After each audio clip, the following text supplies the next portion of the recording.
हमारे साथ ध्यान से जरा सुनिएगा। जैसे मैंने कहा कि जो दिखता है बाहर के जगत में, वस्तुओं का जगत, प्राणियों का जगत, वनस्पतियों का जगत, पहाड़, बादल, आसमान, नदी, समुद्र, इसका नाम हमने प्रकृति दिया है। ये हमारा दिया हुआ नाम है।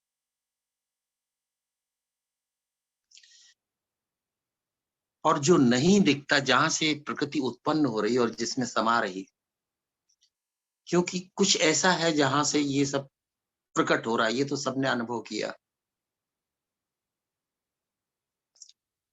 और कुछ ऐसा है जिसमें सब विलीन होता चला जा रहा है। उस अदृश्य सत्ता को, उस शून्यता का नाम हमने परमात्मा दिया है। परमात्मा शून्य है ये हमने नहीं कहा।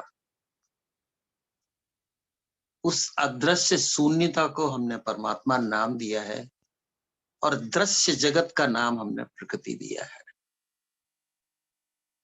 वही परमात्मा जो हमारी इंद्रियों की पकड़ में आ जाता है वो प्रकृति है, और जो हमारी इंद्रियों की पकड़ में नहीं आता है, जो शून्यता है, उसको हमने परमात्मा नाम दिया है। अगर वो इंद्रियों की पकड़ में नहीं आता है तो फिर हमारी इंद्रियां उसे पकड़ सकती कैसे?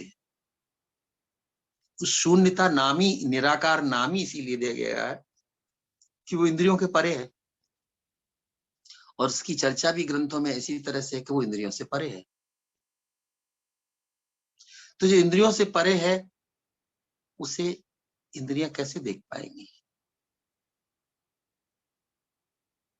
लेकिन हाँ, उसे अनुभव करने का अतीन्द्रिय क्षमता भी हमारे अंदर है। अतीन्द्रिय जब मैंने कहा तो हमारी पांचों इंद्रियों के पार की क्षमता। इसका मतलब अगर ये प्रोजेक्टर हम अपना बंद कर दें, चैतन्य मन का अगर जो पांचों इंद्रियों को प्रोजेक्ट करके बाहर देख रहा है जगत को, वो अगर हम बंद कर दें थोड़ी देर के लिए और अंतर के जगत में अपने ही अंदर जरा खोजने का प्रयास करें अंतर चक्षुओं से। इसलिए मैंने उसका नाम दिया था seeing without eyes and knowing without mind. ना आंखों की जरूरत है अंतर्दर्शन के लिए, ना मस्तिष्क की जरूरत है उसके एक्सप्लेनेशन के लिए। इसलिए सब इंद्रियों को, मस्तिष्क को भी थोड़ी देर के लिए बाहर हटा दीजिए और फिर अपने स्वयं का दर्शन करिए। आत्मदर्शन इसका नाम है। बाहर है प्रकृति दर्शन और अंदर है आत्मदर्शन। आत्मदर्शन के लिए आपको अंतर चक्षुओं की जरूरत है। अंतर चक्षु परमात्मा ने आपको दिए हुए। इसीलिए तो आप देख लेते आंख बंद करके कि हमारे अंदर क्या इच्छाएं चल रही। कैसे जान पाते कि क्या इच्छाएं चल रही? कैसे जान पाते कि हमारे अंदर क्या विचार चल रहे हैं? कैसे जान पाते कि हमारा भी मन खराब चल रहा, मूड खराब है? कैसे जान पाते कि ये दुख है, ये सुख है, ये डिस्टरबेंस है, ये कल्पना है, ये याद है? कैसे जान पाते? ये हमारे अंतर अनुभव का ही चमत्कार है कि बिना इंद्रियों की सहायता से हम अपने अंदर का स्पेस, अंदर का जो रिक्तता है, खालीपन है, शून्यता है, उसको अनुभव कर पाते हैं।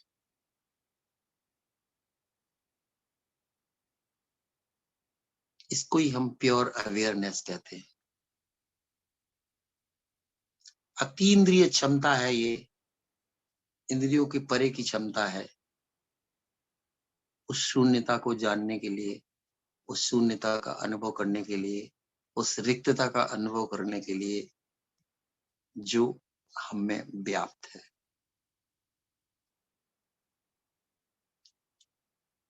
जब ये कहा गया कि 5 तत्वों से मिलकर शरीर बना है, तो 4 तत्व तो समझ में आ जाते, दिख जाते। गगन तत्व का कोई वर्णन नहीं हो पाता। गगन का तत्व का अर्थ है स्पेस, एम्प्टीनेस।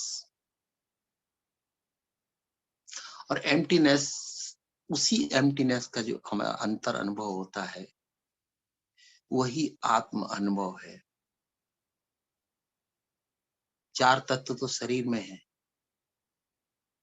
5वां तत्व आत्म तत्व है, वो स्वयं है। और वो तब अनुभव होता है जब बाहर के जगत का प्रक्षेपण जो मन हमारे अंदर करता है, इच्छाओं के द्वारा, विचार के द्वारा, कल्पनाओं के द्वारा, यादों के द्वारा, जब सब शून्य हो जाता है,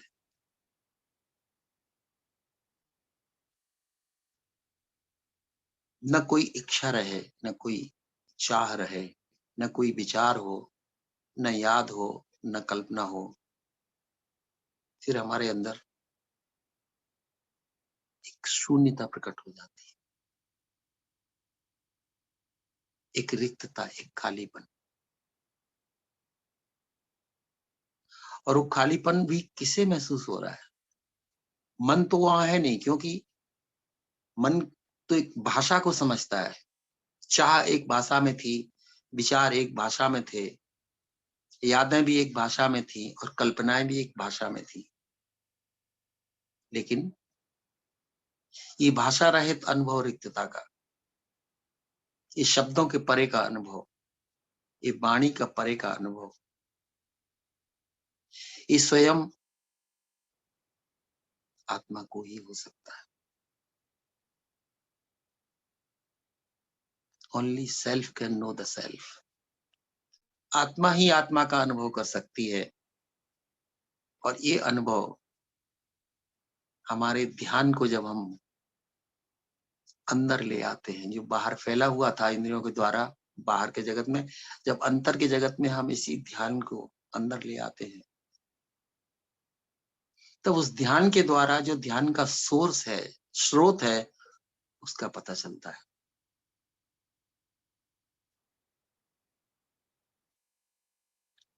और तब एक बहुत गहरी शांति उभरने लगती है हमारे अंदर, क्योंकि जब सब कोलाहल मन का बंद हो जाता है, मन से भरी हुई थी वो शून्यता की जगह हमारी अंदर की स्पेस, और इसीलिए अशांति थी, इसीलिए बेचैनी थी, इसलिए सब कुछ मिलने के बाद भी हम तृप्त नहीं हो पाते थे, संतुष्ट नहीं हो पाते थे। पेट तो भर जाता था, लेकिन संतोष नहीं मिलता था और शांति नहीं मिलती थी। लेकिन जब स्वयं का स्वयं को अनुभव हुआ, आत्म अनुभव हुआ,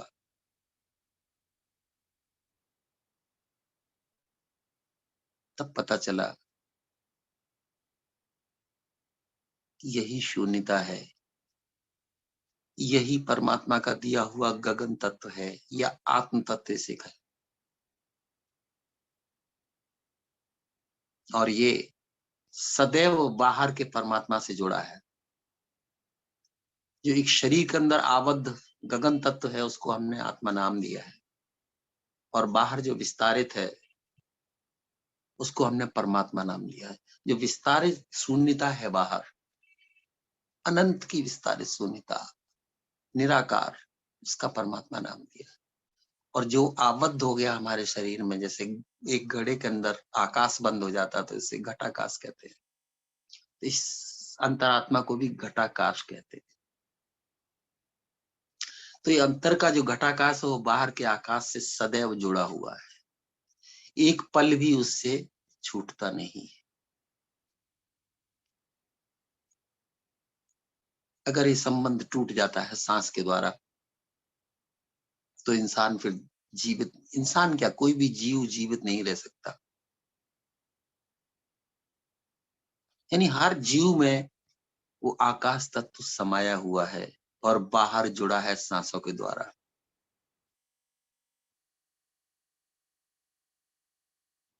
और जब इस तत्व का अनुभव हुआ, स्वयं का अनुभव हुआ, तब ये समझ में आया कि कितनी शांति है इसमें, कितनी तृप्ति का आभास होता है इसमें, कितनी संतुष्टि का आभास होता है। और जब ये और गहराता चला जाता है, तब ये भी मालूम होता है कि जैसे ब्रह्मांड में शून्यता व्याप्त है और कुछ अंश उसका प्रकृति दिख रही है, कुछ आकाश गंगाएं हैं, गैलेक्सी है, प्लैनेट्स हैं, प्लैनेटरी सिस्टम है, सोलर सिस्टम है, उसी में से प्रकट होता है और उसी में विलीन हो जाता है। उस निराकार में से आकार प्रकट हो रहा है और विलीन हो रहा है। इसी तरह से हमारी देह का जो आकार है, हमारी देह की जो सेल्स है, इसी अंतर के शून्य से प्रकट हो रही हैं और उसी में विलीन हो रही है। तो जो खेल बाहर चल रहा है प्रकृति और परमात्मा के बीच में, वही खेल हमारा आत्मा और शरीर के बीच में अंदर चल रहा है। शरीर हमारा प्रकृति का हिस्सा है, रिप्रेजेंटेटिव है उसका, गुणवत्ता है, सगुण है, साकार है। और हमारी अंदर की जो रिक्तता है, जो शून्यता है, वो निर्गुण और निराकार है। और ये हमें किसी बाहर वाले ने नहीं बताया, शब्दों से नहीं जाना, ये स्वयं के अनुभव से जाना, स्वयं की अनुभूति से।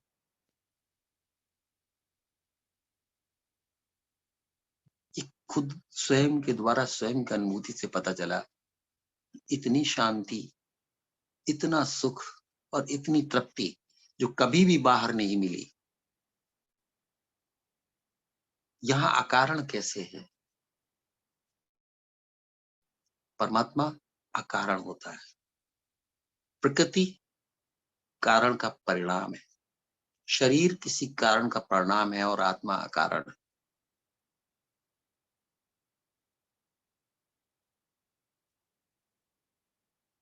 और ये दोनों जो बाहर मौजूद हैं ब्रह्मांड में, वही हमारे अंदर भी है, वही कॉम्बिनेशन हमारे अंदर है। यत ब्रह्मांडे तत् पिंडे, ये पिंड में वही स्वरूप है जो बाहर है। शून्यता भी है, रिक्तता भी है और आकार भी है, निराकार भी है और आकार भी है। लेकिन हम उस निराकार को जान नहीं पाते, हम आकारों में इतने खो गए हैं, हम बाहर के संसार में या माया में इतना खो गए हैं। और परमात्मा को ढूंढ रहे हैं ग्रंथों में, पुस्तकों में, शब्दों में, मंत्रों में, उपवासों में, पूजा में, मंदिरों में।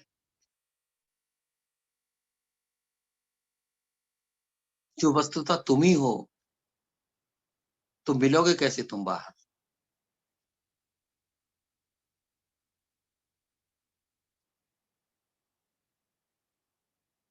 और जैसे मैंने कल बताया था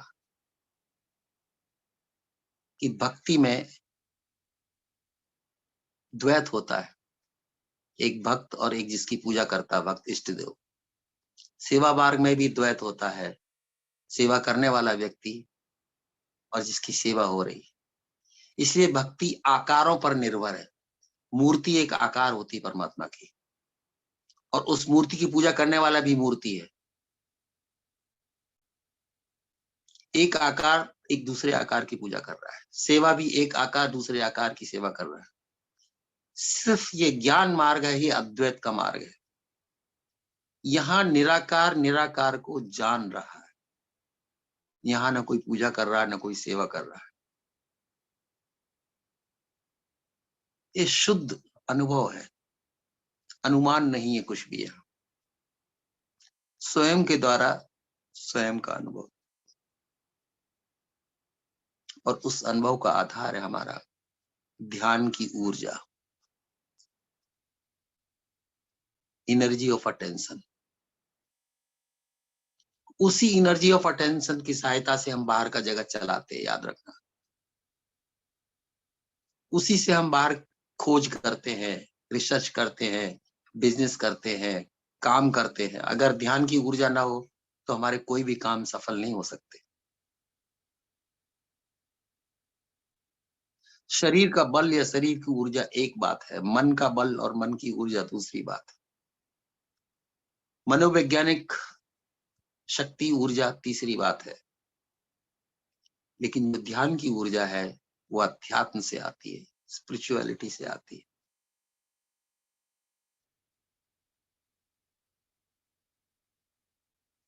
और उसके ऊर्जा के हेल्प के बिना, सहायता के बिना कोई भी बाहर का काम सही से हो नहीं पाता। आप कोई भी काम बिना ध्यान के करेंगे हो नहीं पाएगा, गड़बड़ हो जाएगा कुछ ना कुछ। और जब ध्यान पूर्वक करेंगे तो काम सही हो जाता है और अच्छा हो जाता है। मतलब शरीर की शक्ति तो चाहिए थी काम को, लेकिन उसके लिए आत्मशक्ति या ध्यान की शक्ति चाहिए, ध्यान की ऊर्जा चाहिए। मन की शक्ति तो चाहिए, लेकिन मन के साथ ध्यान की ऊर्जा चाहिए। और जब वही ध्यान की ऊर्जा हमने अंदर लगाई, अपने अंदर समेट ली, तो वही ध्यान की ऊर्जा पीछे आते आते उस शून्यता में विलीन हुई। तब पता चला कि शायद इसका स्रोत यही है, इस शून्यता ही है। जब सब स्पेस का कोलाहल बंद हो गया, मन का कोलाहल जितना था, शोरगुल जितना था, सब बंद हो गया। ना चाह रही, ना विचार रहे, ना याद रही, ना कल्पना रही। फिर उस शून्यता में क्या रहा?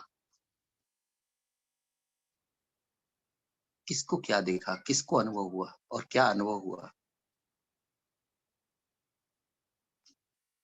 वो अनुभव अप्रकट का अनुभव है और निराकार का अनुभव है। और इसीलिए उसमें इतनी गहरी शांति होती है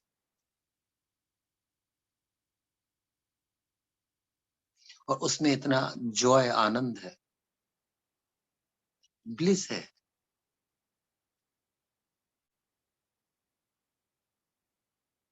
आप आधी रोटी भी खा के बैठे होंगे तो भी फर्क नहीं पड़ता।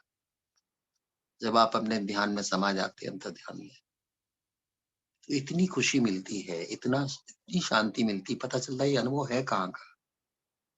ये तो बाहर के जगत में मिला नहीं कहीं, ये तो इंद्रियों के जगत में मिल नहीं सकता।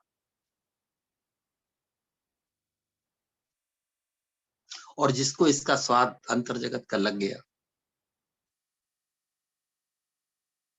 वो फिर धीरे धीरे बाहर के जगत के अनुभवों को छोड़ता चला जाता है।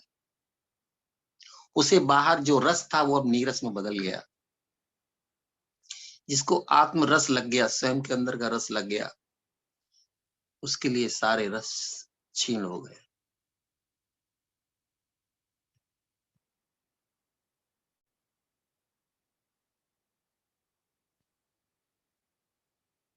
वो जब अपने स्वयं के रस में तल्लीन हो गया, इसे कहेंगे कि स्वयं के द्वारा स्वयं का अनुभव हुआ, यानी स्वयं ने स्वयं को पा लिया। कहीं खोया नहीं था, लेकिन हम कहीं और ढूंढ रहे थे। हम बाहर के जगत में ढूंढ रहे थे, हम आकारों के जगत में ढूंढ रहे थे उसको जो निराकार है।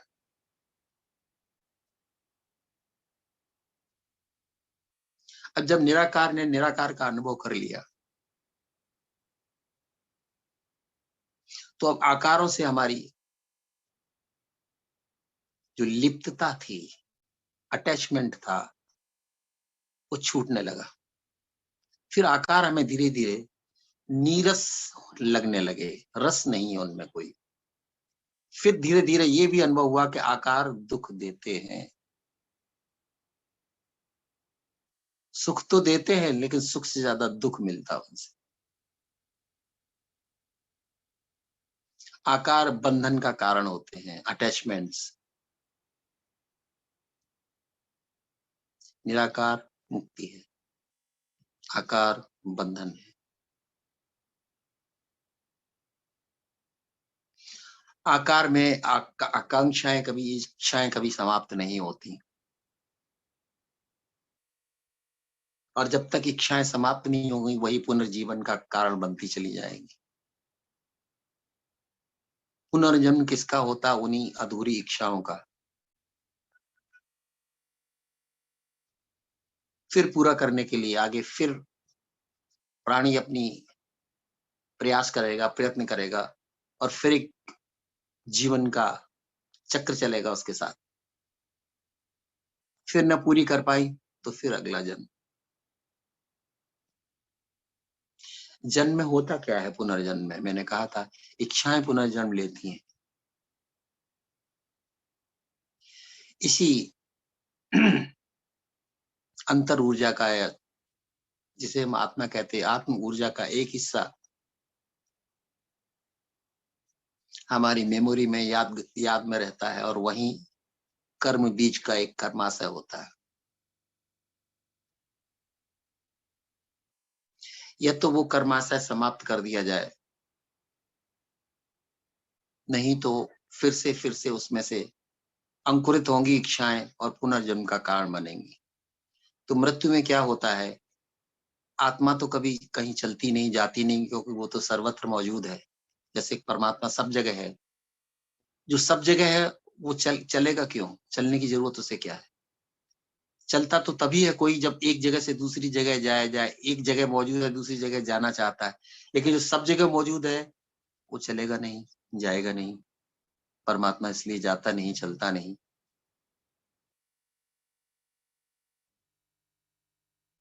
शरीर समाप्त हो जाता है मृत्यु में। क्या है जो पुनर्जन्म में अगले जीवन में जाता है? तो वही इस ऊर्जा का एक हिस्सा जो हमारी यादों में है, जिसे हम फिर जीवात्मा कहते हैं, आत्मा नहीं कहते। जो पुनर्जन्म का कारण बनती है वो हमारी जीवात्मा है। वो कर्मों के जो सॉफ्टवेयर है उसके साथ एनर्जी, जो जीव की एनर्जी होती है वो उसमें चली जाती है। आत्मा और जीवात्मा में यही फर्क है। जीवात्मा मृत्यु के बाद पुनर्जन्म का कारण बनती है, और बहुत सारी कैरेक्टरिस्टिक इस जन्म की लेके जाती है। इसीलिए जो स्वभाव होता है प्राणी का अगले जन्म में, वो इस जन्म के कर्मों का प्रतिफलन होता है। इसीलिए स्वभाव से ही कोई बच्चे एकदम शांत मिलेंगे आपको, और कोई अकारण रोते रहते हैं। कुछ भी दो, कुछ भी खिलाओ। एक ही परिवार में दो बच्चे, दोनों के नेचर अलग अलग पाएंगे आप। एक ही माँ बाप है, एक ही तरह से उनकी पालन पोषण हो रहा है, फिर ये दोनों के नेचर कहाँ से अलग हो गए? अभी तो नेचर बने ही नहीं थे। तो शुरुआत से दोनों में लक्षण कैसे विपरीत दिखने लगे, अलग अलग दिखने लगे? उसका कारण यही होता है, पूर्व जन्म के, जिन्हें संस्कार कहते हैं। इसलिए ये धारणा सही नहीं है कि आत्मा जाती है। आत्मा कहीं जाने का सवाल नहीं है। सिर्फ जीवात्मा ही अगले जन्म का कारण बनती है, और वही अगले जन्म में जाती है। लेकिन अगर हमें मुक्त होना है, तो जो हमारे अंदर संचित कर्म, जैसे मैंने कहा, नई इच्छा शून्य कर दिया हमने, अचाह में आ गए। अचाह में आए तो विचार शून्य हो गए। अब मन चलेगा किस पर? आधार क्या रह गया? अब पुराने जो संचित कर्म है उनकी लेयर हमारे अंदर फूट के आएगी। जब सब शून्य हो गया, अभी का जगत का जो बाहर का जो कुछ है वो सब शून्य कर दिया, फिर पिछले जगत का, पिछली यादों का क्या पड़ा है, फिर वो एक के बाद एक परत दर परत ऊपर आएगी। तो जो संचित कर्मों की ऊपर की जो परत होती है वो तुम्हारी प्रारब्ध बन जाती, मतलब डेस्टिनी बन जाती। और अगर वो तोड़ी ना गई तो उसका आपके जीवन पे प्रभाव पड़ेगा। अगले वीक का, अगले हफ्ते का, अगले साल का जीवन उसी के द्वारा आधारित होगा। वैसे ही आपका मूड होगा, वैसे ही आपकी सोच होगी, और वैसे ही आपका व्यवहार होगा। लेकिन जब हम अंदर से देखने लगते हैं, जब हमारा आधा चित्त अंदर विटनेसिंग मोड में आ जाता है, दृष्टा भाव में आ जाता है तो हम फिर उस, जब देखने को कुछ नहीं रहता तब फिर हम उसको देखने लगते हैं। जब सब कुछ शून्य हो जाता है वर्तमान का, फिर हम वो जो पुरानी परतें हमारी कर्म संस्कारों की वो उभर के आती है, और उनको देखते हैं तो देखने से क्या होता है, उनकी एक एक जो परत है वो शून्य होती चली जाती है, दग्ध हो जाती। कहते कि कर्म बीज भुन जाते, जैसे जैसे बीजों को अगर भून दिया जाए तो जर्मिनेट नहीं होते, तो वो फिर से अंकुरित नहीं होते। तो वही हमारे अंतर बीजों का होता है या संचित बीजों का होता है कि वो धीरे धीरे भुनते चले जाते, नए बनने नहीं दिए, बने नहीं, क्योंकि हमने निर्लिप्तता से काम किया, संसार में रहे निर्लिप्तता के, मैं का भाव नहीं जोड़ा। मैं का भाव नहीं जोड़ेंगे आप तो कर्म बीज नहीं बनेंगे। और जो पुराने थे उनको धीरे धीरे धीरे धीरे एक एक घंटा दो दो घंटा बैठ के दृष्टा भाव में अंदर देखना क्या, क्योंकि जब बाहर का कोई भी दृश्य अंदर जा नहीं रहा तो अंदर क्या है, उस शून्यता से फिर वो उभरेगा, क्योंकि पहले वो ढका रहेगा, फिर शून्यता से वो उभरेगा, फिर आपको अनुभव होगा वैसे ही। अगर कोई क्रोध का बीज उभरेगा तो आपको हल्की सी जलन होगी, महसूस होगा। अगर भय का कोई बीज अंदर से फूटेगा तो आपको धीरे से फड़कन या धड़कन की अनुभव होगी। कोई पृथ्वी तत्व का होगा तो आपको भारीपन लगेगा।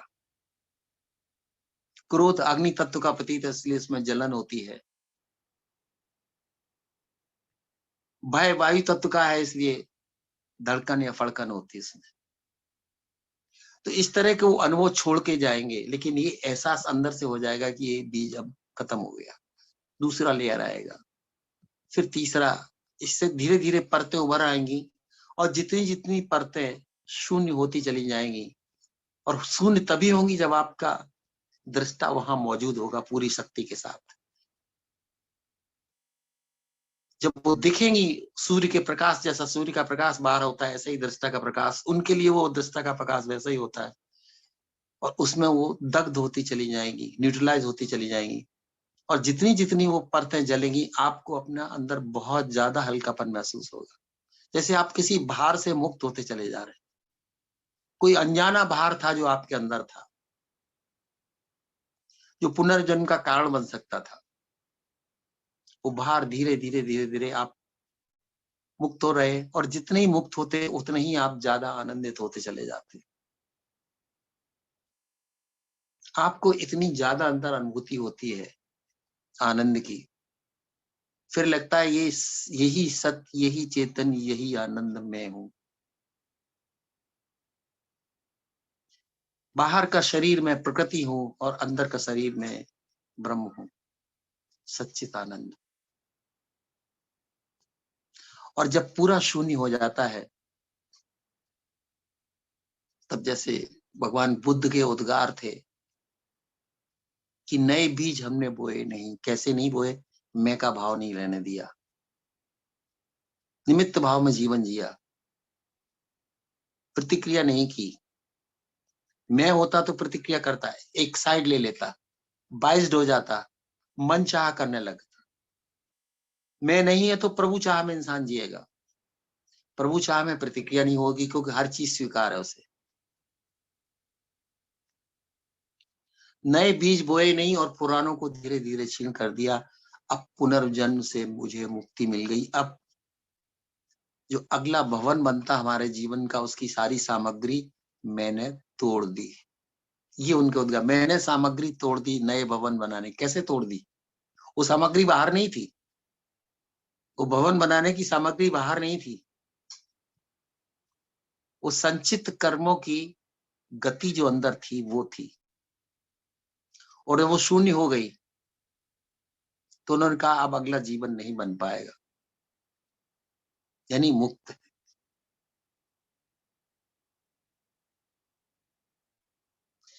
इसमें हमने कर्म बीज बोए नहीं प्रेजेंट में, या बोने बंद कर दिए और पुराने के खत्म कर दिए, तो तुम भी मुक्त हो। तुम भय मुक्त हो,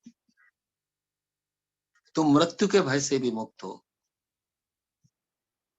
क्योंकि जो भी आकार है इसका एक फिक्स टाइम है, ये तो जाएगा तब जाएगा। लेकिन भय किस बात का? भय तो तब था जब मैं इस आकार से जुड़ा था, जब आकार की मृत्यु लगती थी मुझे, मेरी मृत्यु है, मैं मर जाऊंगा या मैं मर जाऊंगी। जब मैं है नहीं इसके साथ, एसोसिएट नहीं है इसके साथ, लिप्त नहीं है, डिसोसिएट कर लिया, अलग कर लिया, तो शरीर मरेगा। और ये जो दृष्टा अंदर सब देख रहा है वो शरीर को भी मरता हुआ देख लेगा। फिर शरीर क्षीण होता जा रहा है, ये भी उसे एहसास हो रहा है, फिर शरीर की एक दिन मृत्यु भी होगी। लेकिन दृष्टा का ये अनुभव कि शरीर की मृत्यु होगी, मेरी मृत्यु कहाँ, मेरा जन्म कहाँ। लेकिन ये उसे एहसास हो गया कि अब इस शरीर को फिर अगला शरीर नहीं लेना है, इस जीव को अगला शरीर नहीं लेना है। तो जो पुनर्जन्म से भी उसे, या जन्मों जन्मों से भी उसे मुक्ति हो गई। फिर वो धीरे धीरे धीरे धीरे भय मुक्त हो जाता है। किसी चीज का कोई भय ही नहीं, न लाभ का, न हानि का, न मृत्यु का, न ऐसा न वैसा, कुछ भी नहीं। सब समाप्त हो गया, उसकी शून्यता में सब समाप्त हो गया।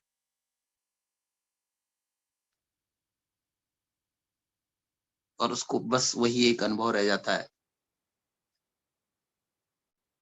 उस सच्चिदानंद का, उस एक होने का, कि जो बाहर है वही मैं हूँ, जो अंदर है वही मैं हूँ, मैं सच्चित और आनंद हूँ, इसके सिवा कुछ भी नहीं। और ऐसा अनुभव आप सबको हो, ऐसा मेरा प्रयास है। और इसमें बहुत ज्यादा न सोच की जरूरत है, न ग्रंथों की जरूरत है, न पसीना बहाने की जरूरत है, और न बरसों की लगन की जरूरत है। धीरे धीरे ये आप जब अपने अंतराकाश में विचरण करेंगे, अपनी शून्यता में रहना शुरू कर देंगे, और बाहर के जगत में मैं के भाव को एसोसिएट नहीं होने देंगे। मैं शरीर हूं, ये नहीं, शरीर है ठीक है, लेकिन मेरा शरीर ये भी नहीं। जैसे मैंने कहा था कि मैं नहीं, मेरा नहीं, ये तन किसी का है दिया, मैं मेरा ये कहने वाला मन किसी का है। किसी का मतलब परमात्मा का है। देने वाले ने दिया है, दे दिया किस शान से, लेने वाले ने न सोचा, भर लिया अभिमान से। देने वाले ने कुछ नहीं कहा, लेने वाले ने कहा दिया ये मैं हूं, ये मेरा है। शरीर में हुआ और मेरा हुआ, तो फिर इसके आगे सब चीजें जुड़ती चलेंगी। और एक मेरे का पूरा आपने एक साम्राज्य खड़ा कर दिया बाहर, और वो साम्राज्य कभी ना कभी खंडित होगा, क्योंकि जो बनता है वो मिटता है। ये संसार का नैसर्गिक नियम है, प्राकृतिक नियम है। अगर आप प्राकृतिक नियम के साथ नहीं चलेंगे तो दुख पाएंगे। शरीर देह प्रकृति का हिस्सा है, प्रकृति के नियमों से चलेगा। और जब आप ऐसे जीने लगते हैं कि ये तो प्रकृति है, पेड़ है, पौधे हैं, पक्षी है, जानवर है, प्रकट होते अप्रकट हो जाते हैं, आज हैं कल नहीं रहेंगे, परसों नहीं रहेंगे। एक निश्चित जीवन है, तो सोचना क्या, डरना क्या, उसके लिए चिंतित क्यों होना, तो एक दिन जाएगा। इसलिए निश्चिंत भाव में हो जाते हैं, निर्भर हो जाते हैं। जैसे ही निर्लिप्त होते हैं, निश्चिंत हो जाते, और निर्भर, भार तो यही था, मैं का ही भार था। मैं हटा तो भार कहाँ रह गया? फिर जीवन भार नहीं है, फिर आप निर्भर जी सकते।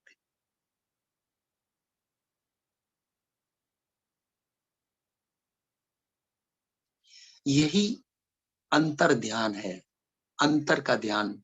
जब तुम्हारा ध्यान अपने अंदर में चला गया, जब ध्यान तुम्हारा बाहर है तो संसार है, जगत है। ये जीवन लीला जो आप जीते हैं, जो कर्म करते हैं आप जीवन को सपोर्ट करने के लिए, घर है, द्वार है, रिश्ते हैं, नाते हैं, और जब वो अंदर आया, सब बंद हो गया आपका घंटे 2 घंटे के लिए, फिर वो दृष्टा भाव है, फिर वो परमात्मा की तरह रह रहा है। बाहर प्रकृति है, अंदर परमात्मा है। ध्यान अंदर जुड़ गया तो आप परमात्मा हो गए, ध्यान शरीर के द्वारा बाहर गया तो आप प्रकृति हो गए। जब आप बाहर हैं तो आप गृहस्थ हैं, जब आप अंदर हैं तो आप संन्यास्त हैं। दोनों ही एक साथ, संन्यास भी अंदर और गृहस्थ बाहर, दोनों ही धर्म एक साथ चल सकते, निवाह हो सकता दोनों का। शर्त ये है कि संसार बाहर, आप तो संसार में रहें, भरपूर रहे, लेकिन संसार आपके अंदर शून्य रहे, और वो तभी हो सकता है जब मैं शून्य रहे तो संसार शून्य रहेगा। मैं अगर एसोसिएट हो गया मन और शरीर के साथ, मेरा कह दिया, मैं शरीर हूं, मेरा शरीर है, बस, तो फिर भार भी होगा और चिंता भी होगा और मृत्यु भी होगी और भय भी होगी और दुख भी होगा और असंतोष भी होगा, सब कुछ होगा। और मैं को हटा लिया, निर्लिप्त हो गए और ये समझ के काम किया कि सब भगवान का ही है, और सच भी यही है, सब ईश्वर का है।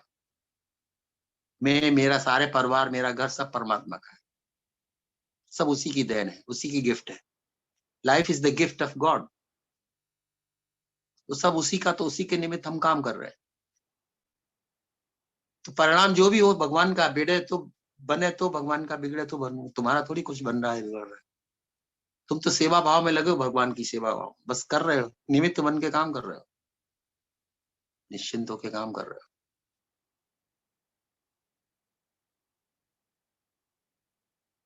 कोई विशेष आग्रह नहीं, कोई विशेष आयोजन नहीं, कोई विशेष प्रयास नहीं, बहुत सहज और सरल रहना, प्राकृतिक ढंग से। अगर प्रकृति है शरीर, तो प्राकृतिक ढंग से जितना बन सके उतना रहो।